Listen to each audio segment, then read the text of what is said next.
come to, I find myself lying on a bed. Even before I opened my eyes, though, I knew. Still here, huh? Curling into a loose ball, I find the book I had picked out by my side. ... I run my fingers across the book's nameless binding. Its blank roughness corresponds. A world where nothing is unexpected and everything is defined by you. Oh, what is that? Sounds like is that the Assassin's Creed? A universe of only one. I wonder, what if people were to God as dolls were to the girl? Dolls cannot act on their own, and the puppeteer that controls them can never be ignorant of what they would do, because, on an intrinsic level, their actions are the puppeteer's. In a similar vein, people can laugh, cry, and sing, but is their laughter and lamentations the product of their free will, or is it simply the dictation of an unseen script? Sigh. I agree. Creating an existence other than your own and breathing life into it, loving it with all your heart, and giving it your everything. Yet no matter what you do, it will never be able to escape the intrinsic quality of being but an extension of your soul.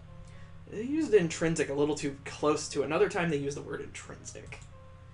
The despair of knowing your creation can never possess free will or the capacity to grow on its own. It makes you question if you yourself have free will. It makes you question if even God has free will. For if an omniscient entity knows everything, even about its own decisions in the future, does that not forbid free will to that entity? Perhaps free will doesn't truly exist. These are the machinations of an 8-year-old, apparently. But even then, I think we should agree, or we should believe that it does. I don't know why I said agree. What do you think about that, Tubby? Musing to myself, I turned my gaze to the floor next to the bed. The book I had picked out for Tubby in the Celestial Library was laying there with not a single page turned. What are you, a bumpkin? Don't doze off at the mere sight of a book. At least try to read some of it. Is that really a thing you should say to an unseen entity? Don't be a bumpkin. When I blink and look again at Tubby's book, which had been on the first page, was suddenly on the last. You're not fooling anyone into thinking you read all of that in the blink of an eye. I'm quite conscious of the fact that everything in this exchange is merely part of a script I've imagined, but spirited facades like these were important for keeping my sanity intact. Pretending to be crazy has kept me sane. That is actually an interesting plot. I'm just like the girl in the story, aren't I? Life's most fundamental quality is that it subverts non-existence. Perhaps it could even be said that it was life's most intrinsic, again the word intrinsic, purpose to be something rather than nothing. Something, anything that defies nothingness, anything, everything that fills the world with color and movement. It was the most base and pure of impetus. A blank canvas must be painted over, no matter what the means. But even the most beautiful canvases are as null as dust if not shared. I have a heavy sigh. I heave a heavy sigh. Goddamn, I can read. Hey, as I rest my head on my book. Being left alone here for so long with nothing but your own thoughts gnaws at you. Since I never got tired here, and there was no night, the only thing to dictate when I slept was whim. Entry and exit from the golden dream didn't seem to have any rhyme or reason to it. There have been times where I've awakened in the alternative after simply shutting my eyes for a bit. Hooah! Yes, yes, yes. Good evening, Tubby. Mumbling something that wouldn't make sense anywhere else, I begin to doze off. As I'm fading away, for some reason, I'm struck with the inexplicable conviction that Tubby would make for an amazing pillow. Okay. Tubby pillows for sale, buy one get one free. No refunds will be issued if for some odd reason your product has no actual physical form. I honestly am curious as to what in the bloody booger is going on here. The sound of chirping birds, a song that brings me release so sweet, I feel my entire body going slack with relief. As my eyes adjust to the warm sunlight flowing through the window, I let out a breath so deep one would think I had been holding it in the entire night. A light breeze rustles the curtains, brushing against my cheek the way one would tenderly caress. Again with the tender caresses, a little too much of that going on here.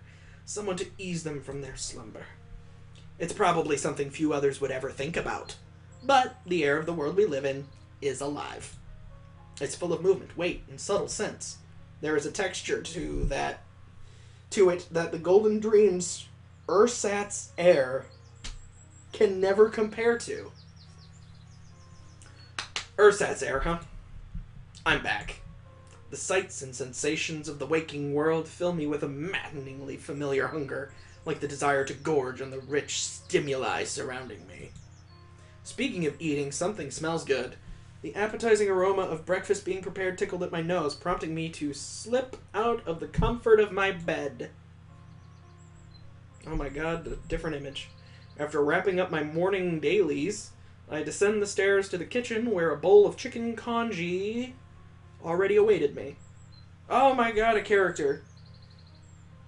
Good morning. Let's see, are we going to go with Aid? Or are we going to go with Adi? We're going to go with Aid, because I want this guy to... I'm going to do a voice for this guy. Good morning, Aid. Did you have a restful night? Yes, it was golden. Wink. Holding up the okay sign, I blow furiously on a spoonful of the hot rice porridge before guiding it to my mouth. Wah! Wah! This is fun. I give a little yelp as my tongue scorches from the unexpected heat. Careful! It's fresh out of the pot. Papa... Oh, that's Dad? Okay. Papa makes a troubled expression as he watches me squirm around in my seat. Hot, hot! Somehow the pain was not unwelcome.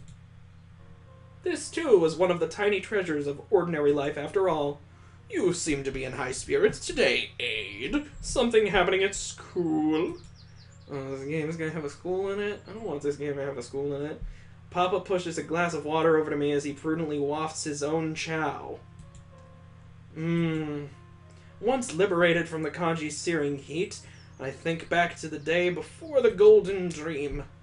I believe we're having a bridge construction contest today. That was a question? Ah, that would explain why you were collecting all those materials last night. Will you be able to carry that all to school? Seems a bit heavy. Do you doubt my strength? You underestimate my power. With a swaggering smile, I flex my legendary textbook-toting biceps. This is hysterical. Please get no letter to help you. I promptly finish eating my meal at the expense of my tongue's outer layers. Usually I'm not too fond of Papa's cooking, since he's rather conservative with what he makes. But for some reason, his homely chow congee was an exception. It was made with chow. They got him straight from the chow garden. After washing up, I retrieve everything I need and go to put on my shoes. Papa follows along to the door to see me off as he always does. It's okay if you don't win the contest, you know. Just try to have fun. Reaching down, he rubs the side of my head with the pads of his finger. Is he a dog? It was a familiar and comforting sensation, but somehow it made me feel a little lonely. Is he a doll too? If I don't win, how will I ever realize my long-standing dream of becoming a master bridge builder? As if to escape that lonesome feeling, something facetious escapes my mouth. That's the first I've heard of such a dream. Papa gives a helpless sigh as he withdraws his hand. Well, there's the one. There's the two. Take care, Aid. Stay safe.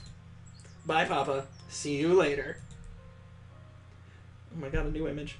Running out to behold the clear blue sky in the morning was the best way to start a day. But that's not to say I don't love running out to an overcast sky.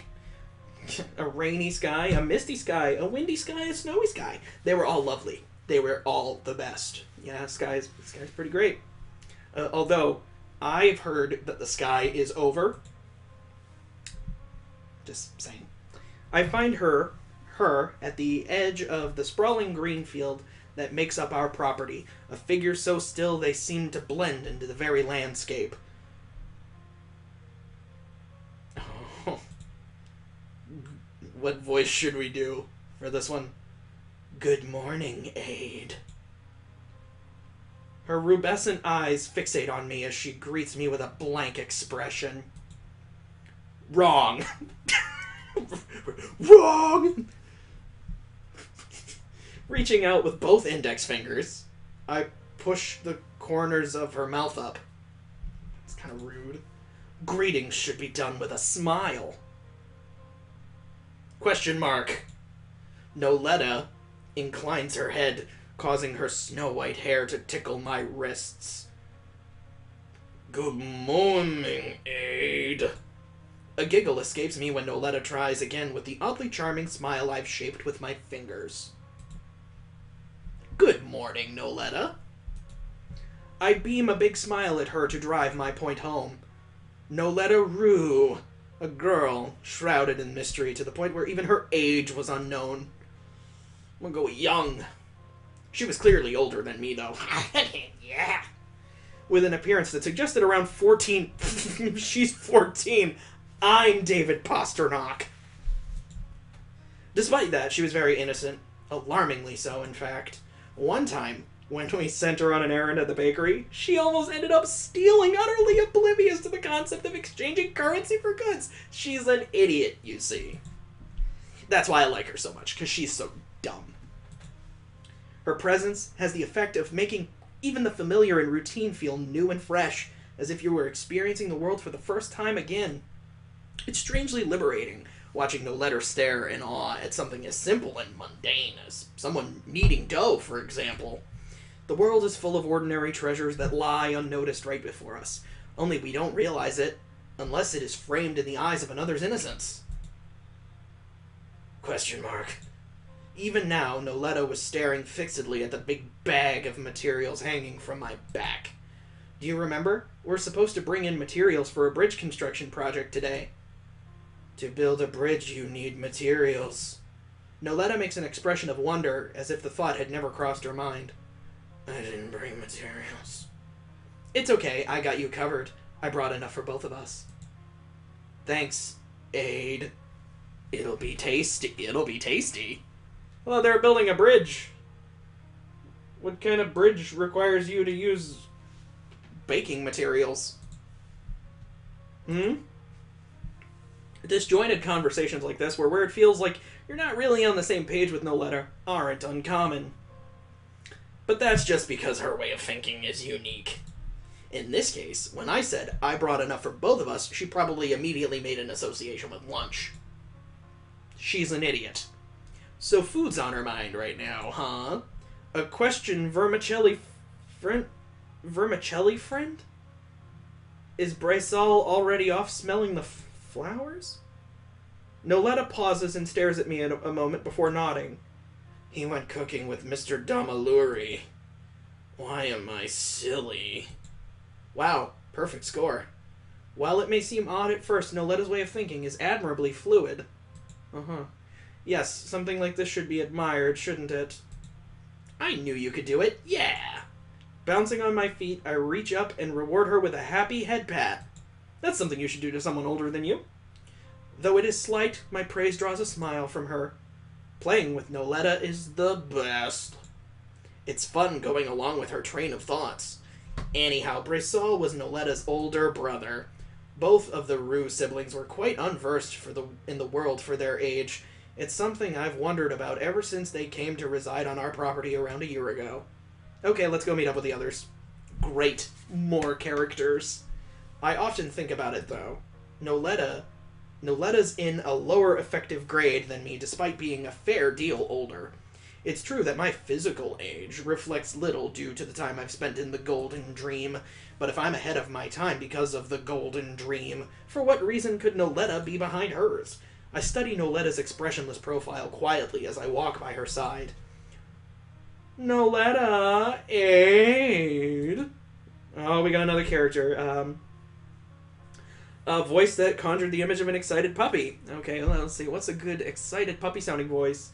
Okay, let's see if I can make a dog voice. This is the voice we're gonna do for this one. Its tail wagging interrupts my scrutiny. Just when the voice's owner is about to spring on us, though, she suddenly freezes in place with a flustered expression. Oh no! I forgot to try out the trendy new surprise greeting that's all the rage nowadays. A bit late for that now. Don't look, Noletta. You didn't see me. Question mark. Though she clearly doesn't follow, Noletta obediently complies with Larona's instructions. All right.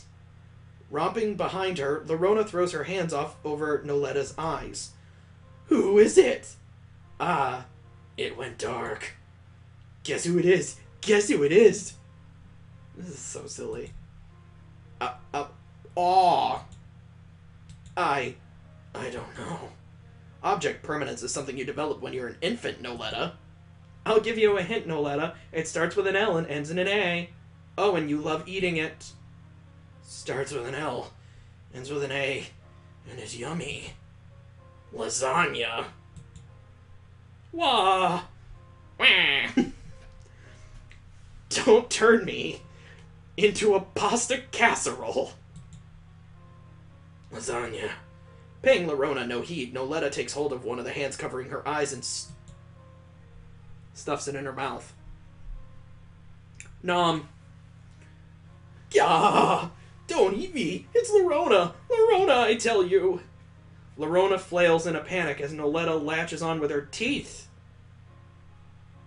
Meet Lorona. Though she might strike you as the type of airhead that gets lost tottering after butterflies, she's quite a responsible, though not necessarily reliable individual. Despite being only 15, she is a talented textile artisan that helps support the orphanage she calls home with her earnings. It's a wonder she has. Don't just stand there narrating. Do something, Aid! Any time to sleep between helping her care for the children, her craft, and school. If I were to describe her in a short title, it would be Unreliable Moral Compass. Okay. What kind of title is that?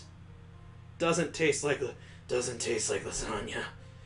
After coming to the conclusion that Lorona was indeed not lasagna, Noletta finally lets go. Trying to eat people is bad, okay, Noletta? I've decided to change the voice. ... Okay. Anyways, good morning, lasagna. Question mark, question mark, question mark. It's Lorona, not lasagna. You're confusing her, Aid. ... Maybe go with Adi. Maybe we'll switch it up. I like Aid, though, because it's one syllable. Good morning, lasagna. I'm having an identity crisis. There. I give lasagna a pat on the noggin as she curls up and cradles her head. If it makes you feel better, you go pretty well with garlic bread. Whoa! And with a sad sound like air escaping a balloon, lasagna deflates to the ground. Well, nothing to see here. Though Noletta seems curious about lasagna's newly acquired two-dimensional state, she follows after me as I make to leave the scene. Together, the two of us enjoy a nice, relaxing stroll to school. Don't just leave me behind! I mean, I'm gonna be lying. This is kind of stupid. As the three of us travel alongside a stream that winds towards our destination, we happen upon a dead wayfarer. Oh, good. Dead things. That's not dead. Come on, Triss. Canoodle the ground some other time. A displeased girl could be seen. What's going on? What's going on with here? What's going on with your face? What's going on with your face? This is the voice I'm gonna do. Here's the voice I'm gonna do for this one. A displeased girl can be seen impatiently tapping her foot beside the corpse in question. It is easy to see why he had succumbed. An absurd amount of project gear was strapped to his back, enough that it practically buried his prone figure. Aw, poor Triss. You shouldn't rush him since he's been carrying your stuff too, Kalia. He's just carrying my usual bag. The rest is junk I told him to leave behind. He always brings a bunch of garbage we never actually use when we have projects. Jeez. As Lorona begins liberating Triss from his burden, Noletta crouches down next to his body and stretches out her hand. Her hand halts as the body in question suddenly stirs and rises to its feet. It's alive. Watch out, Noletta. It's a zombie. Kore wa zombie no desu ka? No. Yeah. Zombie.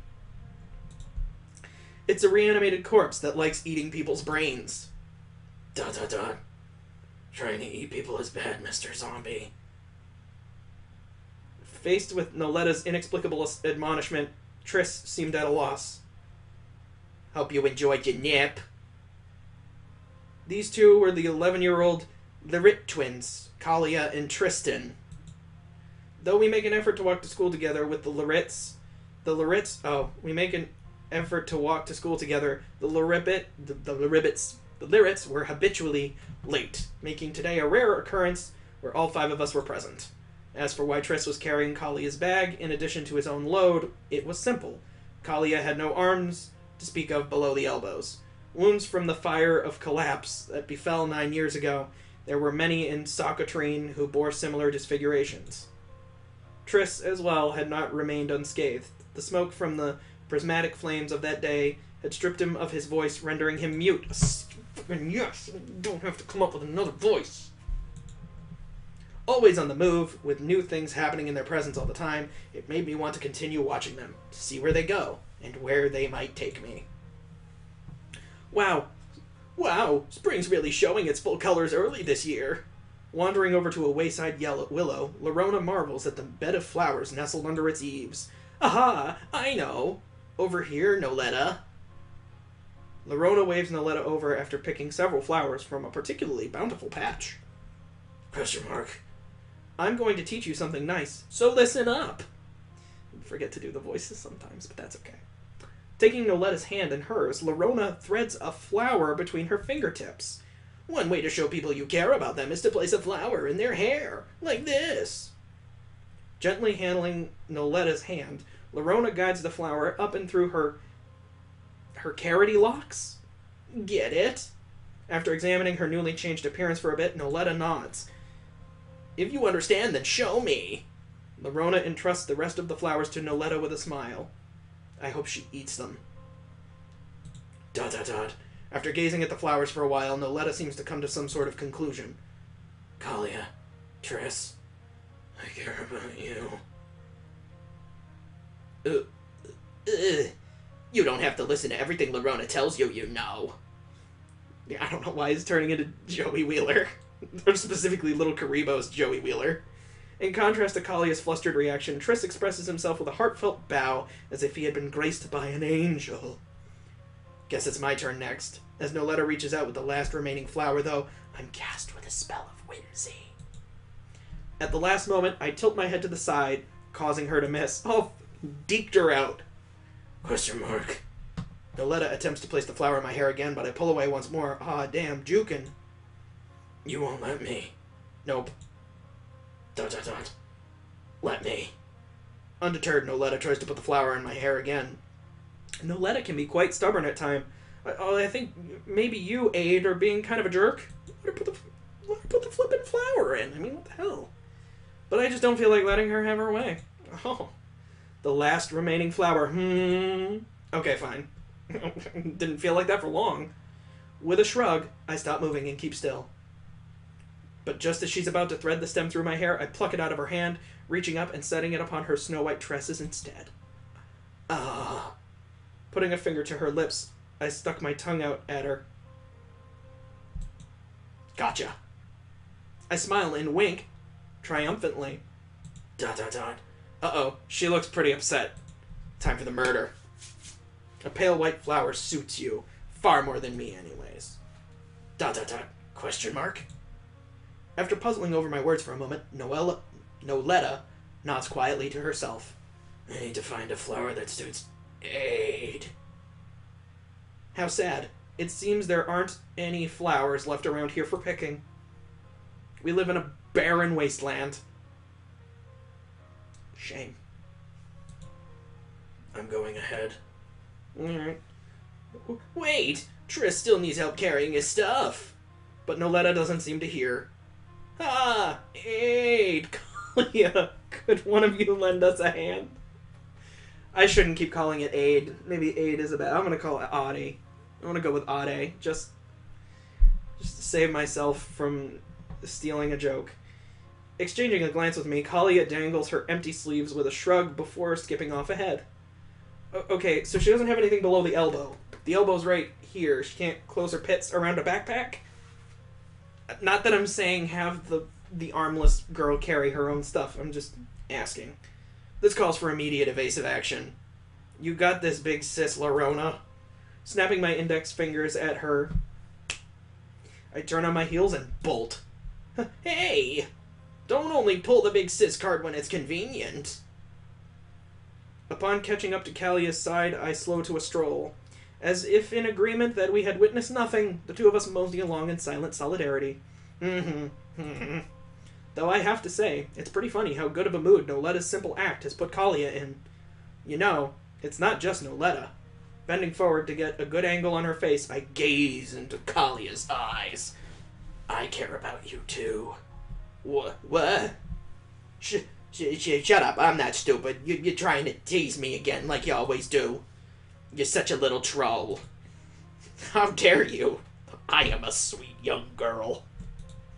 Still though, I wonder why this always seems to happen. This is completely ridiculous.